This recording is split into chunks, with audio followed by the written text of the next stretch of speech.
Every county in Georgia keeps birth records, marriage certificates, death certificates, tax ledgers, property deeds. These documents form the skeleton of history, proof that people existed, that families lived, that lives had meaning. But in Fairmont County, Georgia, there's a gap. Not a small one, not a missing page or a water-damaged volume. Between 1847 and 1865, over 300 names simply disappeared. 300 people who were born, who worked, who died, erased so completely that only their absence remains. And here's what makes it impossible to ignore. Every single one of them was connected to the same place, Riverside Plantation. The estate itself still stands today, converted into a historic site with manicured gardens and guided tours. But ask about the families who lived there, who built those brick walls and tended those fields, and you'll find something disturbing. The official record falls silent, as if those souls never drew breath. This is the story of how an entire community was methodically removed from history, and why someone went to such extraordinary lengths to make sure they stayed forgotten. Thomas Hargrave wasn't looking for a mystery when he inherited his grandmother's house in 1962. He was a 28-year-old junior professor of American history at Emory University, specializing in Reconstruction-era economics. His grandmother, Eleanor Hargrave, had passed away at 91, leaving him her modest home on the outskirts of Fairmont County and a cluttered attic full of 8 decades worth of collected papers, photographs, and correspondence. Thomas drove down on a humid Saturday in June, windows rolled down, radio playing softly. He'd loved his grandmother, a sharp-minded woman who'd taught elementary school for 40 years and never missed a Sunday at First Baptist Church. She'd raised him after his parents died in a car accident when he was 7. The house held good memories, summer visits, sweet tea on the porch, her stories about growing up in rural Georgia.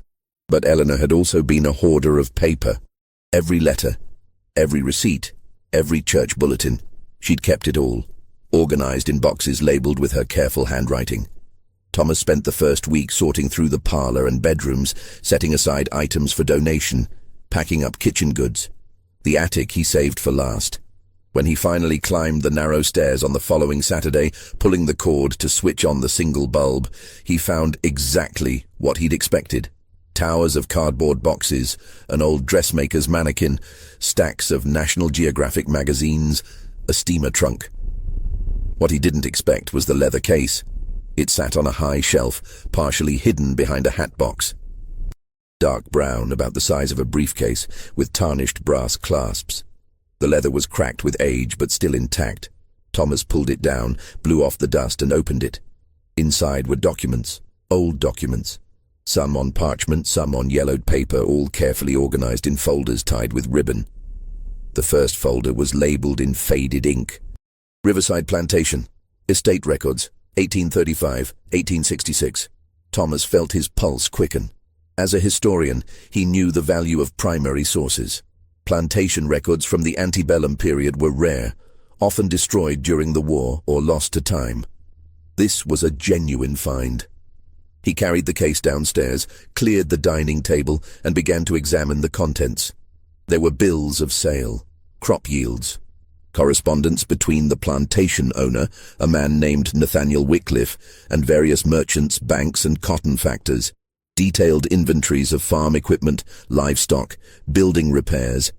And then, tucked in the back of the third folder, Thomas found something that made him stop cold. A ledger page, handwritten in meticulous script, dated April 1847. At the top, Riverside Estate, quarterly census of enslaved persons. Below that, a list. Names, ages, family groupings. 73 individuals from an infant named Rose to an elderly man named Abraham, listed as 68 years old. But here's what struck Thomas as strange. Next to each name in the margin was a small notation in different ink. Transferred. March 1848. Every single one. 73 people transferred in the same month. Thomas frowned. Mass sales weren't unheard of. Plantations failed, owners died, estates were liquidated. But usually, there'd be a corresponding bill of sale, a record of who purchased them, where they went. He searched through the rest of the documents. Nothing. No bills of sale, no receipts, no letters referencing the transfer. Just that single notation, transferred. And then, nothing. Thomas couldn't let it go. Back in Atlanta, he reached out to colleagues who specialized in Southern plantation history. He wrote to the Georgia Historical Society. He sent inquiries to the Fairmont County Clerk's office, requesting access to property records, tax assessments, anything that might shed light on what happened to those 73 people. What came back puzzled him even more. The Fairmont County Clerk, a woman named Mrs. Dunlap, responded with a polite but firm letter stating that while general records were available, certain documents related to Riverside Plantation were restricted due to ongoing legal complications regarding property boundaries and heir disputes. Thomas found this odd. The plantation had been converted into a state historic site in 1953. What legal complications could there be a decade later? He drove back to Fairmont County and visited the clerk's office in person. Mrs. Dunlap was a severe woman in her 60s, grey hair pulled into a tight bun, reading glasses on a chain. She received Thomas in a small office that smelled of old paper and lemon polish. "Dr. Hargrave," she said, consulting a notepad, "you're requesting records related to Riverside Plantation from 1847 to 1865. That's correct. May I ask the nature of your research?" Thomas explained his academic interest, his discovery of the ledger in his grandmother's attic, the mysterious transfer notation. Mrs. Dunlap's expression didn't change, but her fingers tightened slightly on her pen. "I'm afraid those records are not available for public viewing." "But you said there are legal complications. What kind?" "I'm not at liberty to discuss ongoing legal matters." "Mrs. Dunlap, these are historical documents. They belong in the public record, under Georgia law." "I'm aware of the law, Dr. Hargrave." Her voice had gone cold. "And I'm telling you those files are sealed. If you wish to challenge that determination, you're welcome to file a formal request with the county attorney." Thomas left frustrated but undeterred. He filed the formal request. 6 weeks later, it was denied without explanation. So he tried a different approach. Thomas began working backward through public records that were accessible. He started with the 1850 federal census, the first census to record enslaved people by name in some cases, though most were still listed only by age and sex under the slaveholder's name. He found Nathaniel Wycliffe's entry easily. Wycliffe, age 49, listed as a planter. Property value, substantial. The census recorded his household as including his wife, Margaret, 3 children, and a white overseer. Below that, under slave schedule, no entries. 0 enslaved persons listed. Thomas checked the date, June 1850. According to the ledger from his grandmother's attic, 73 people had been transferred in March 1848. So it made sense that Wycliffe wouldn't list them in 1850. They were gone. But here's what didn't make sense. Thomas pulled the 1840 census. In 1840, Riverside Plantation had listed 61 enslaved persons. By 1847, the private ledger showed 73. Then in 1848, they were all transferred. And in 1850, Wycliffe listed 0. But when Thomas checked the 1860 census, something impossible appeared. Nathaniel Wycliffe, now listed as 59 years old, showed 82 enslaved persons on his property. 82. Where had they come from? If Wycliffe had sold off his entire workforce in 1848, how did he rebuild to an even larger number by 1860? And why was there no record of purchases in between? Thomas cross-referenced with county tax records, public documents that couldn't be sealed. The 1848 tax assessment for Riverside listed property value, but no enslaved persons. The 1849 assessment, same. 1850 through 1856, same. Then suddenly in 1857, the tax assessment jumped. Riverside was now being taxed for 79 enslaved individuals. By 1860, that number was 82. It was as if an entire workforce had appeared out of nowhere. And here's the detail that made Thomas's blood run cold. In the 1860 slave schedule, the ages didn't match any logical pattern. If these were purchased slaves, you'd expect a range of ages. People bought from different sources at different times. But the age distribution at Riverside was unusual. Clusters of children aged 10-13, young adults aged 22-25, and a handful of elders around 60. Almost as if A community had simply skipped a decade of aging. Thomas needed another source, something outside official government records. He turned to church registries. Plantation owners in the antebellum South often required enslaved people to attend services. Baptisms, marriages, and deaths were sometimes recorded in church ledgers, even if they weren't documented by the state. Fairmont County had 3 churches operating in the 1840s. 2 had lost their records in a fire during Sherman's March. But the third, Fairmont Methodist Episcopal Church, had preserved its records in a fireproof vault. Thomas visited on a Tuesday afternoon. The current minister, Reverend Polk, was a friendly man in his 50s who welcomed academic research. "We don't get many historians," Polk said, leading Thomas to a back room. "Most people are genealogists looking for family connections." The ledgers were stored in acid-free boxes, surprisingly well preserved. Thomas started with the volume covering 1845-1855. He found entries for Riverside Plantation quickly. March 1847, baptism of infant Rose, daughter of Hannah, Riverside Plantation. June 1847, marriage of Samuel and Dinah, Riverside Plantation.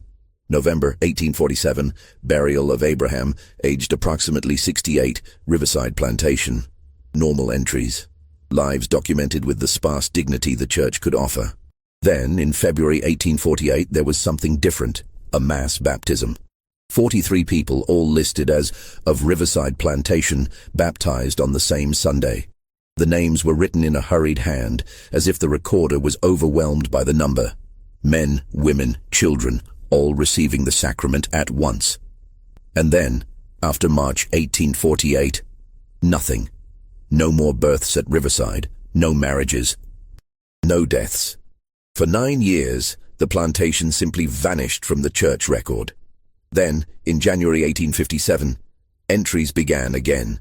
Baptism of an infant, burial of an elderly woman, marriage of a young couple, all listed as of Riverside Plantation.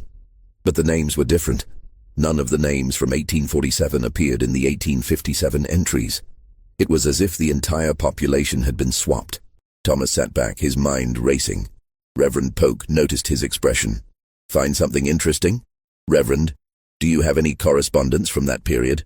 Letters, notes from ministers, anything that might explain church activities?" Polk considered. "There might be some material in the archives. Let me check." He returned 15 minutes later with a thin folder. "This is what we have from Reverend Martin Hayes, who served here from 1843 to 1851. Thomas opened it carefully. Most were routine notes, sermon topics, visiting preachers, building maintenance. But near the back, he found a letter dated April 10, 1848, addressed to the Bishop of the Methodist Episcopal Church, South. Thomas read it twice. "Your Grace, I write to request guidance on a matter of considerable spiritual distress. In recent weeks, I have been approached by members of the Riverside congregation expressing grave concerns regarding the whereabouts of their kin. Families have been separated without explanation, and when I sought clarity from Mr. Wycliffe, I was informed in no uncertain terms that church inquiry into his affairs was unwelcome. I am torn between my duty to my congregation and the constraints placed upon me by local custom. These souls came to the Lord's house seeking comfort, and I fear I have failed them. I await your counsel. Respectfully, Reverend Martin Hayes." Thomas looked up at Reverend Polk. "Is there a response?" Polk shook his head. "Not in our files." Thomas photographed the letter with his camera, thanked the Reverend, and drove back to Atlanta. That night, he couldn't sleep. Families separated. A minister silenced. An entire workforce vanishing from records, only to be replaced years later. What had happened at Riverside Plantation? Thomas expanded his search. If 300 people had been transferred from Riverside, there had to be a paper trail somewhere. Bank records, shipping manifests, something. He contacted the Georgia State Archives and requested any records related to Nathaniel Wycliffe or Riverside Plantation between 1845 and 1865. What arrived 3 weeks later was a slim folder containing mostly duplicates of what he'd already found. But there was one new item, a brief mention in the Georgia General Assembly Journal from 1849. A legislative appropriation had been approved for the expansion of the Georgia State Lunatic Asylum in Milledgeville. The asylum had been founded in 1842 as the first public mental institution in the state. The 1849 expansion added a new wing and increased capacity significantly. Thomas almost passed over it. What did an asylum have to do with Riverside? But then he noticed a footnote referencing a private endowment from Nathaniel Wycliffe, Fairmont County, for the construction of agricultural facilities. An endowment from Wycliffe. In 1849, 1 year after the mysterious transfer, Thomas requested records from the Georgia State Lunatic Asylum. What came back was disturbing. The asylum had indeed received a significant endowment from Wycliffe, $12,000, an enormous sum at the time. The money funded construction of a farm complex on the asylum grounds, fields, livestock pens, workshops. And according to the asylum's annual reports, the farm was worked by patients engaged in therapeutic labor. The 1850 asylum report listed 81 patients employed in agricultural work. The 1851 report listed 94. The 1855 report listed 112. But here's what made Thomas's hands shake as he read.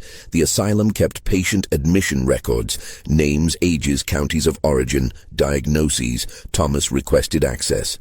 The archive staff informed him that patient records were confidential under state law, even historical ones, unless he could demonstrate direct familial connection. He couldn't, but the asylum's annual statistical reports were public. Thomas combed through them. In the 1850 report, there was a breakdown by county of origin. Fairmont County, 68 patients. For a rural county with a total population of around 3,200, that number was statistically impossible.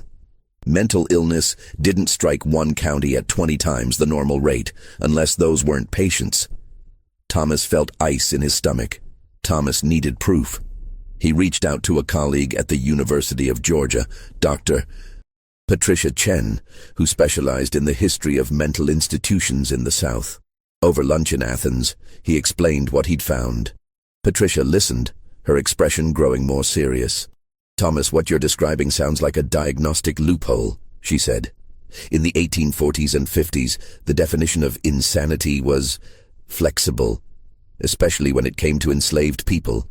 "What do you mean?" "There was a diagnosis called drapetomania. Literally the disease that causes slaves to run away. Another one was dysesthesia ethiopica, supposedly caused laziness and disobedience. These were invented conditions used to pathologize resistance. You're saying enslaved people could be committed to asylums for not wanting to be enslaved?" Patricia nodded grimly. "In theory, yes, but it was rare because asylums cost money. Why pay to institutionalize someone when you could just punish them on your own property? Unless," Thomas said slowly, "you had another reason." "Like what?" Thomas pulled out his notes. "What if you needed to hide people, make them disappear from the public record, but still profit from their labor?" Patricia's eyes widened. That's diabolical. An asylum would be perfect. They're closed institutions, no public access. Patients have no legal rights. And if you funded the asylum's farm operation, you'd have a steady supply of free labor that's completely off the books. But what about the families? You said entire families vanished.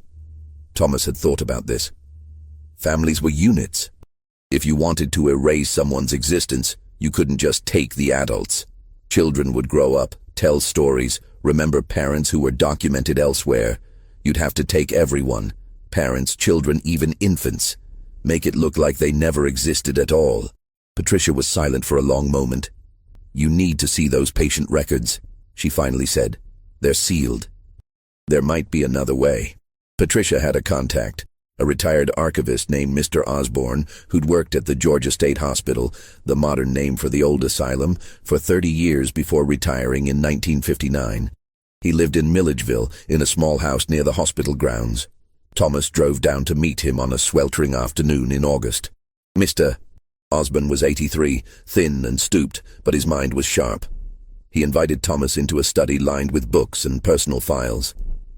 "Dr. Chen called me," Osborne said, lowering himself into a leather chair. "Said you're researching the old asylum farm." "Yes, sir. Specifically admissions from Fairmont County between 1848 and 1856. Osborne nodded slowly. I remember those records. You do? Hard to forget. When I first started working in the archives back in 29, I was cataloging patient files from the 1840s and 50s. There was a whole section, maybe 100 files, all from Fairmont County, all admitted within a few years of each other. What happened to them? Osborne's face darkened. They were removed. Removed? By who? Hospital administration. This was around 1931. Said there was a legal request from descendants, something about privacy. The files were packed up and sent to the state attorney general's office. He paused. But here's the thing. I'd already read some of them. Thomas leaned forward. What did they say? Osborne stood slowly, walked to a filing cabinet, and pulled out a worn notebook. I kept notes. Wasn't supposed to, but something felt wrong about those cases. He handed the notebook to Thomas. The pages were filled with Osborne's careful handwriting.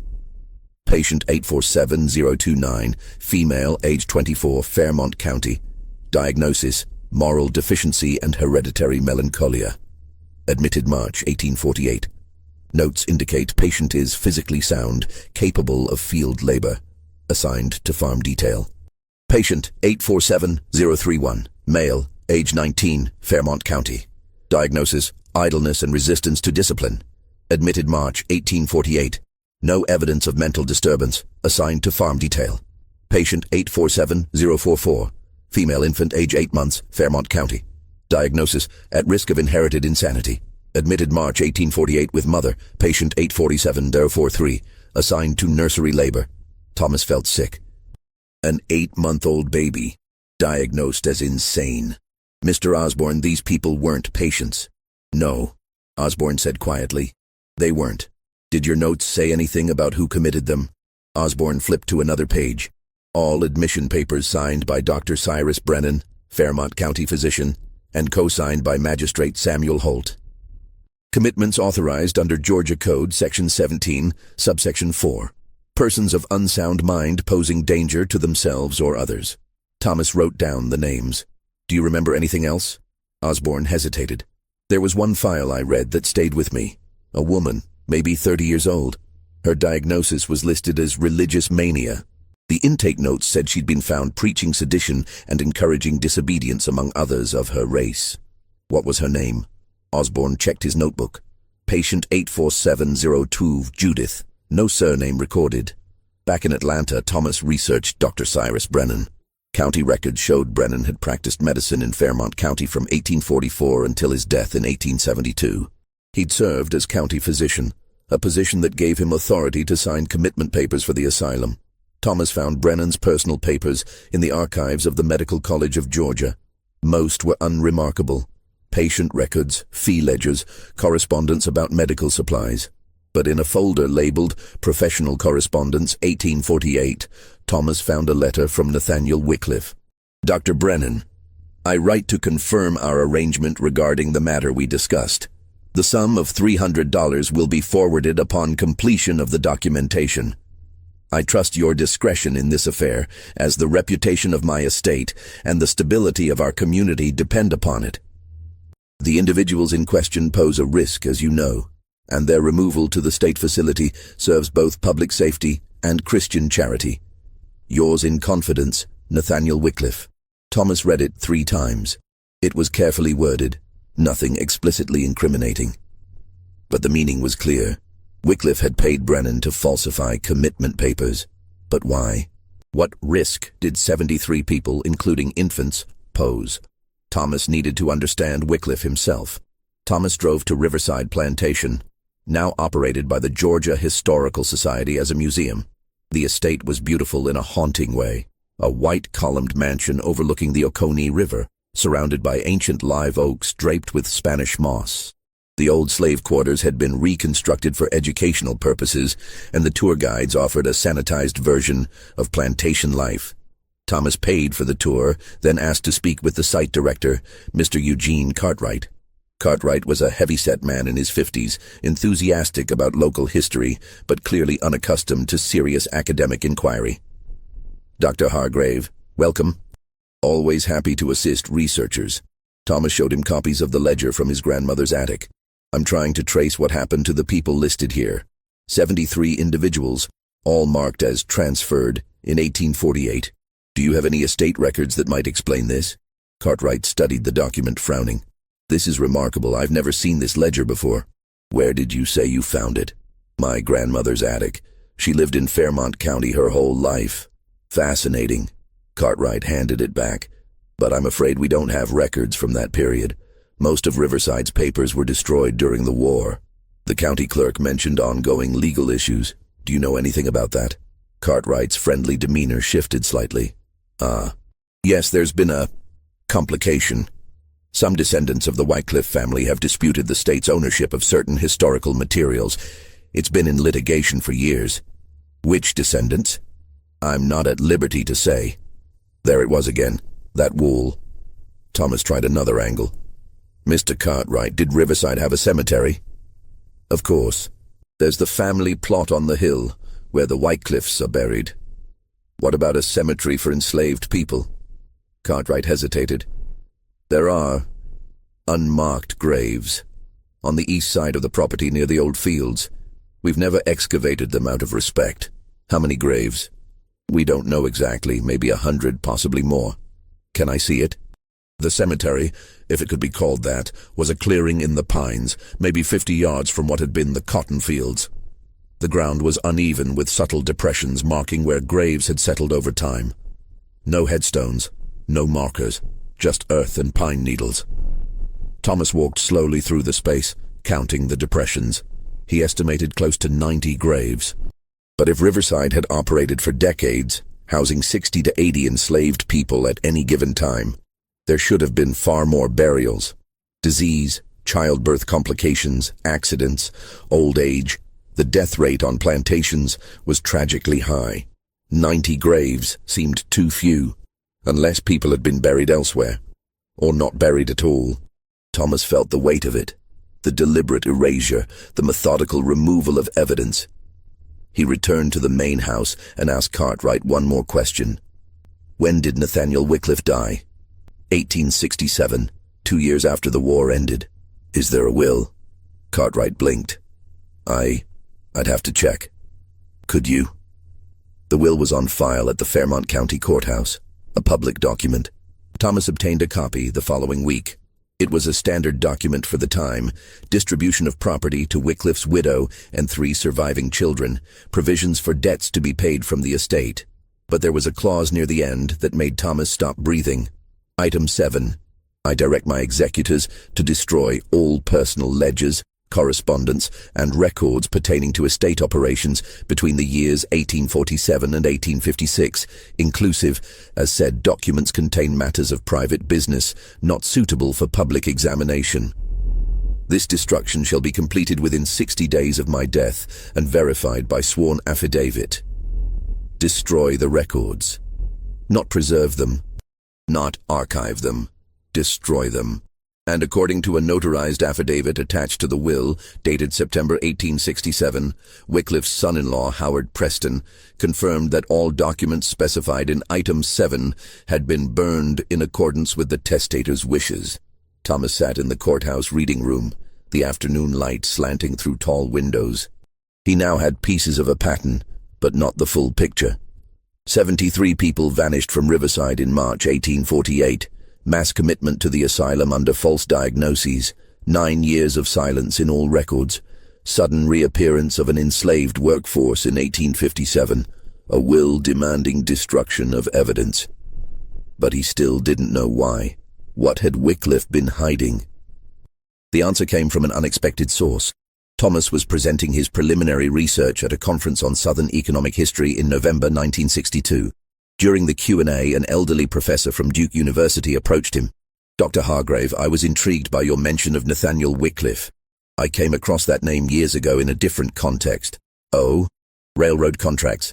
I was researching the construction of the Central of Georgia Railway in the 1840s. Wycliffe's name appeared in connection with a labor contract. Thomas felt his pulse quicken. Do you remember the details? Not precisely, but I can send you the citation. 2 weeks later, Thomas was in the archives of the Georgia Railroad and Banking Company, reading through construction contracts from 1847. And there it was.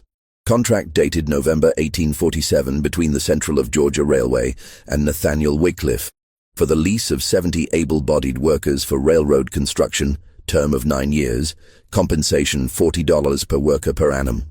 70 workers for 9 years. Thomas did the math. 70 workers, x 40, x 9 years, 25 to 200. A fortune. But the contract had a peculiar clause. Lessor agrees to provide workers free of encumbrance and guarantees no legal claims shall arise from their employment. Lessor assumes all liability for worker welfare, discipline, and housing. Company shall not be responsible for documentation or registration of said workers. Translation: Wycliffe would provide workers with no paper trail, and the railroad wouldn't ask questions. But there was a problem.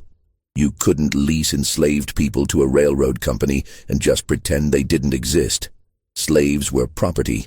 They appeared on tax rolls, estate inventories, insurance policies, unless they weren't slaves anymore. Unless they were something else. Asylum patients. Thomas felt the full picture crystallizing. Wycliffe had committed his entire workforce to the asylum under false pretenses, then immediately leased them to the railroad company as patient laborers. The asylum got an endowment. The railroad got cheap labor with no legal complications. And Wycliffe got thousands of dollars in profit from people he no longer legally owned. It was slavery laundered through medicine. But there was still a missing piece. If the contract ended in 1856 and Riverside had enslaved people again by 1857, what happened to the original 73? Thomas returned to the census records. He'd been looking at numbers, head counts, ages, totals. Now he looked at names. The 1860 slave schedule didn't record names for enslaved people in most cases, but Thomas cross-referenced with the church baptism records from 1857 onward. He found 15 names that appeared in both the 1847 ledger and the 1857 church records. 15 people who'd supposedly been transferred in 1848 were back at Riverside by 1857, but their ages were wrong. Example: 1847. Ledger: Hannah, age 22. 1857 church record: Hannah, age 27, should be 32. Another: 1847 ledger: Samuel, age 28. 1857 church record: Samuel, age 30, should be 38. It was as if they'd lost years, or as if they'd been replaced by younger people given the same names.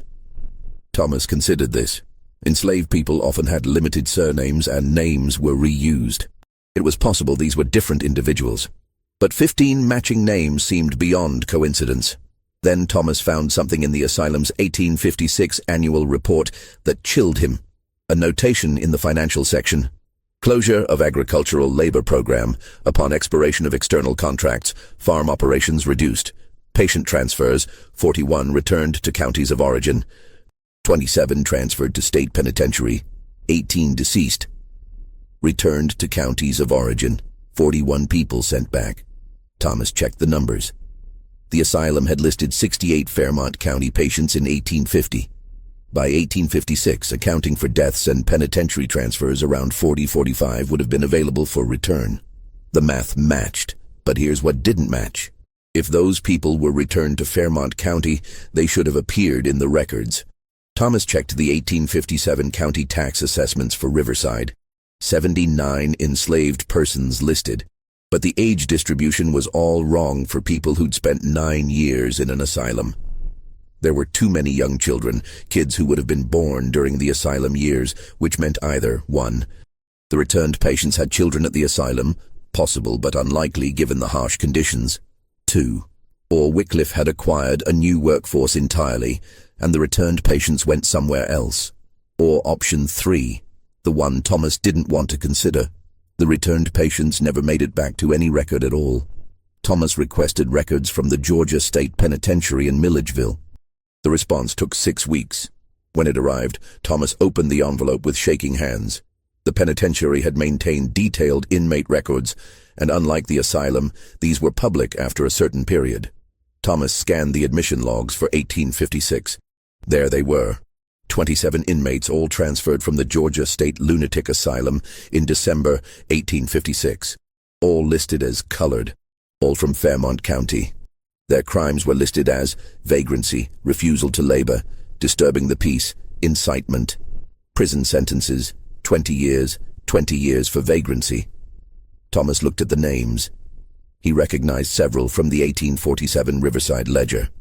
Marcus, listed as age 34 in the prison record, would have been 25 in 1847, math matched. Judith, age 38, would have been 29 in 1847, close enough. Samuel, age 36, would have been 28 in 1847, matched. These were the same people. They'd been sent from Riverside to the asylum in 1848, leased to the railroad for 9 years, then transferred to the penitentiary in 1856 when the contract ended. And in prison, they would have continued to work. Penitentiary labor was common, often leased out to private companies. Thomas checked the discharge records. Of the 27 transferred from the asylum, 11 died in custody between 1857 and 1864. 14 were listed as released in 1865 released. The same year the war ended, the same year slavery was abolished, but released to where? Thomas found no further record of those 14 individuals. No census entries, no church records, no death certificates. They simply vanished. Thomas knew he was missing something, the human element. Numbers and ledgers told part of the story, but somewhere there had to be people who remembered. He placed an advertisement in the Fairmont County Gazette, the local newspaper. Researchers seeking information about families connected to Riverside Plantation, 1840s, 1860s. Contact Dr. Thomas Hargrave, Emory University. He received 3 responses. The first was from a genealogist working on her family tree. Interesting, but not directly relevant. The second was from an elderly man who claimed his great-uncle had worked at Riverside after the war, but his dates didn't match Thomas's research. The third was from a woman named Lucille Bennett. Her letter was brief. Dr. Hargrave, my grandmother spoke of Riverside. She said her people came from there, but the records were taken. She passed in 1958, but before she died, she gave me a Bible. Inside are names. I think they might help you. Please call Mrs. Lucille Bennett. Thomas called that evening. Lucille was 72, living in Macon. Her voice was strong, clear. Dr. Hargrave, thank you for reaching out. My grandmother was named Clara, and she always said our family came from the river place. That's what she called Riverside. But she said the white folks took the names away. Took them away how? She never explained exactly. Just said that after the war, when people tried to register to vote or claim land, they'd go to the courthouse and there'd be no record they'd ever existed.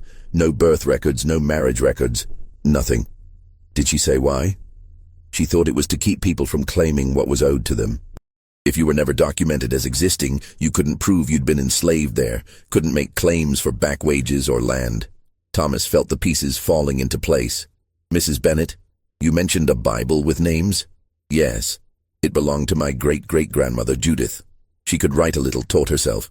She wrote names inside the front cover. Family names, I think. People she wanted to remember. Thomas's heart nearly stopped. Judith? That's right. Mrs. Bennett, would you be willing to show me that Bible? Thomas drove to Macon the following Saturday. Lucille Bennett lived in a neat bungalow with a well-tended garden. She welcomed him with iced tea and homemade pound cake. The Bible sat on the coffee table wrapped in a faded cloth. Lucille unwrapped it carefully. It was a small King James Bible, leather cover worn smooth by handling. The gilding on the pages had faded to a dull bronze. She opened it to the front cover. There, in careful but unpracticed handwriting, was a list of names. Hannah and Baby Rose, Samuel and Dinah Marcus Abraham, gone to rest, Judith Esther, and 3 children Isaac and Rachel. And more, maybe 30 names in total. At the bottom, in slightly different ink, a note. These souls lived, let it be known. Thomas felt tears prick his eyes. May I photograph this? Lucille nodded. That's why I called you. These names deserve to be remembered. Thomas carefully photographed each page, then asked, Mrs. Bennett, what happened to Judith after the war? Lucille smiled sadly. Grandmother Clara said Judith lived to be very old. She'd been through something terrible. Clara never knew exactly what, but Judith had scars on her wrists and wouldn't talk about the lost years. She lived in a small cabin near Macon, took in washing, raised Clara after Clara's mother died young. Did Judith ever try to find the others? The people from Riverside? Clara said she did. Spent years writing letters, visiting churches, asking travelers if they'd seen anyone from the old days. But most were gone, scattered or just gone. Thomas showed Lucille his research. The asylum records, the railroad contract, the penitentiary transfers. Lucille listened, her face growing drawn. So they were worked twice, she said quietly. Once as slaves, then again as prisoners. I think some of them survived, Thomas said. 14 were released in 1865. Judith was one of them. And the others? I don't know. That's what I'm trying to find out. Thomas returned to his research with renewed focus. 73 people had been committed to the asylum. 27 were transferred to the penitentiary. That left 46 unaccounted for from the asylum's 1856 records. The asylum report had said 41 returned to counties of origin. But Thomas could only find evidence of 15 returning to Riverside based on matching names in later records. Where were the other 26? He went back through the asylum's annual reports, looking for mortality data. The asylum reported deaths each year, but the numbers were aggregated. No names, no details. However, in the 1851 report, there was an unusual spike. Patient deaths, 1851. 34, primarily from typhoid fever outbreak in agricultural quarters. 34 deaths in 1 year. Thomas checked the asylum's total patient population in 1851, around 200. A death rate of 17% in a single year was catastrophic, far beyond normal even for an asylum. And agricultural quarters meant the farm workers, the people from Riverside. Thomas found a mention of the outbreak in a Milledgeville newspaper from August 1851. The state asylum reports an unfortunate contagion among patients employed in farm labor. Authorities assure the public there is no risk to the broader community. That was it. One paragraph. 34 deaths, dismissed in a single paragraph. Thomas wondered if anyone had even been notified. Did families back in Fairmont County know their loved ones had died? Were bodies returned for burial? He found the answer in the asylum's administrative records. Indigent patient burials, interred on hospital grounds in unmarked graves, no funds allocated for individual markers. They'd been buried at the asylum. Anonymous, forgotten. Thomas requested access to the old asylum cemetery. The Georgia State Hospital still operated in Milledgeville, though much reduced from its peak. The old cemetery was behind the modern buildings, a neglected patch of land surrounded by a rusted fence. Thomas visited on a cold morning in January 1963. A hospital administrator accompanied him, a younger man named Mr. Ridley, who seemed uncomfortable with the visit. "We don't usually allow access," Ridley said, "but given your research credentials." The graveyard was larger than Thomas expected. Rows of small, weathered stones, most illegible. Many graves had no markers at all, just depressions in the earth like the ones at Riverside. "How many burials?" Thomas asked. "We estimate over 1,000 from 1842 to around 1900. "Are there records of who's buried here?" Ridley shook his head.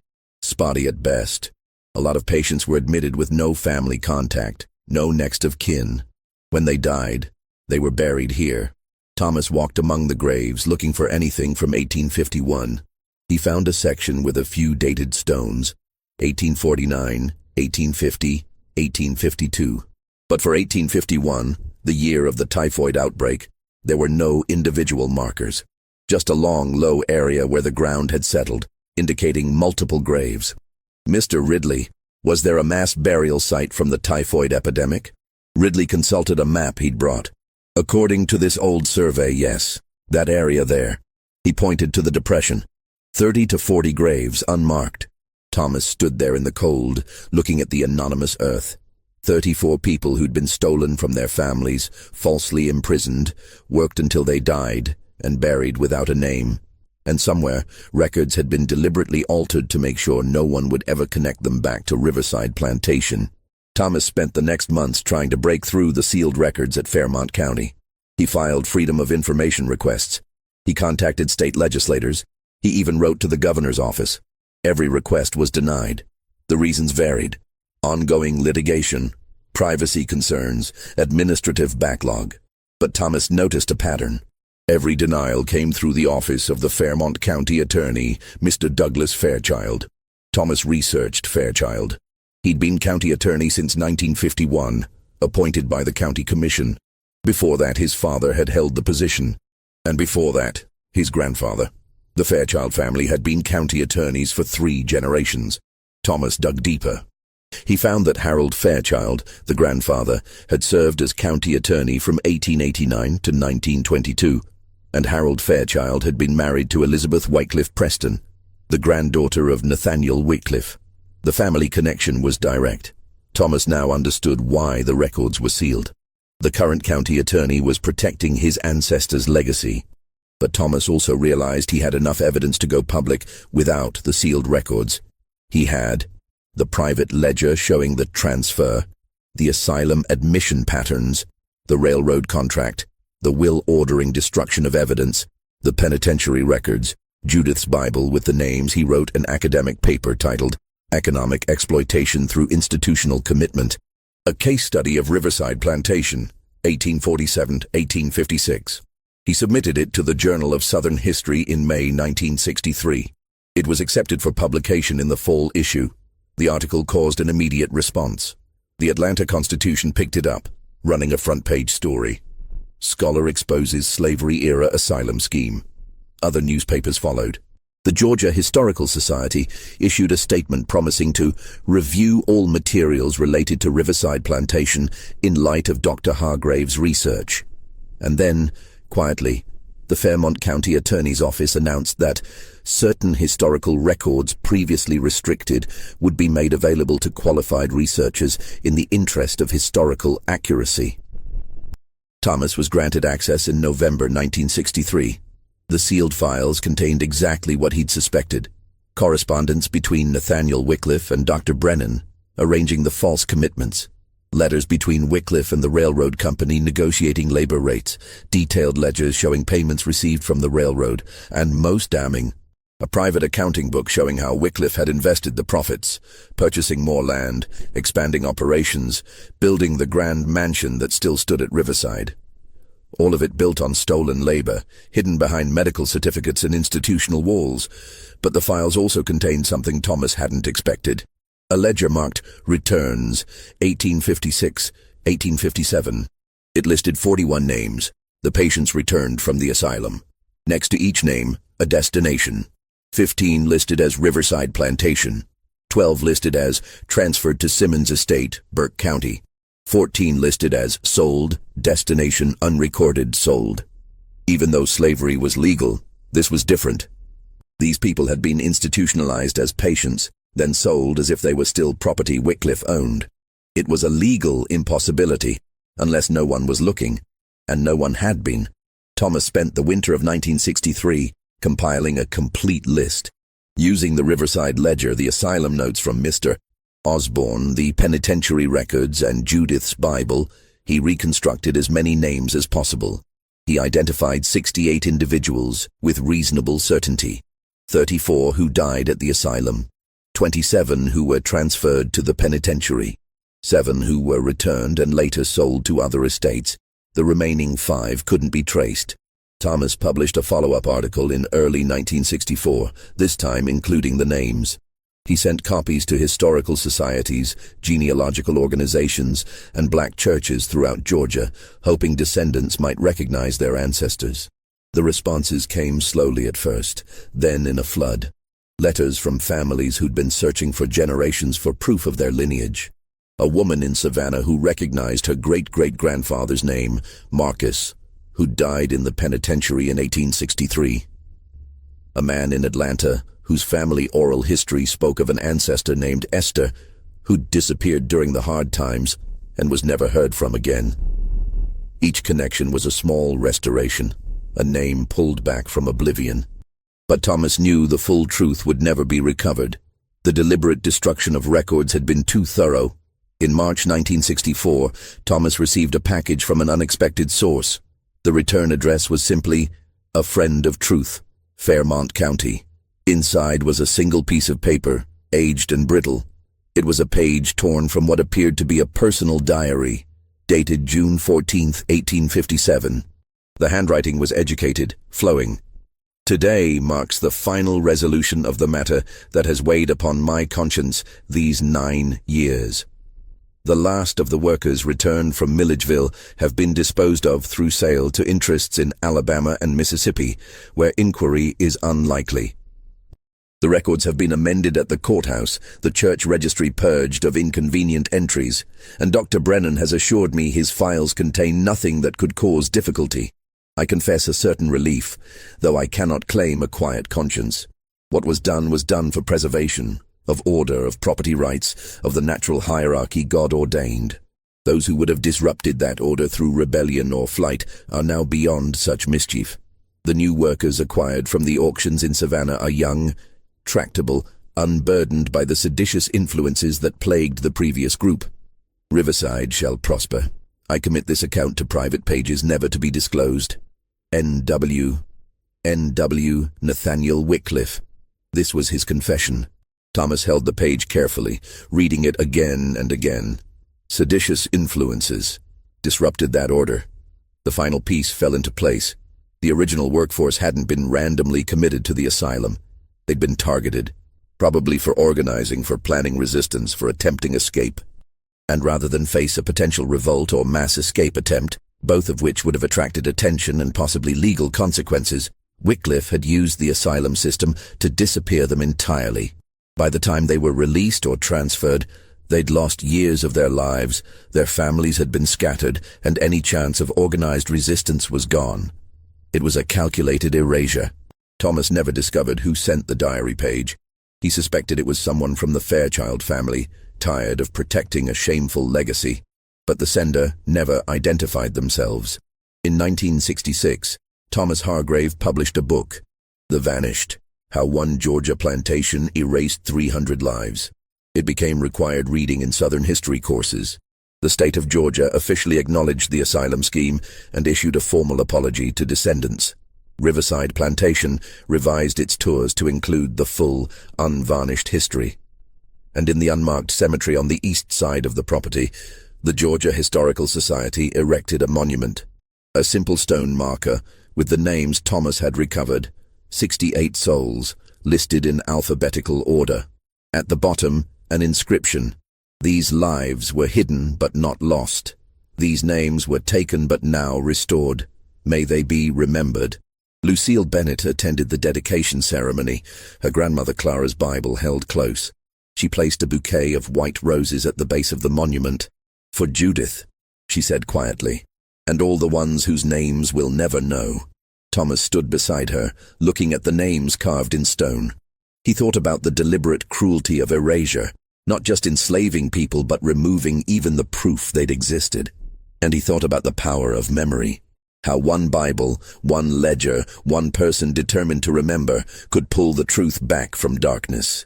The wind moved through the pines, and for a moment, Thomas could almost hear them. The voices that had been silenced, now speaking again through stone and ink. 300 people, not all named but no longer forgotten. The records had tried to erase them. But history, in the end, remembered.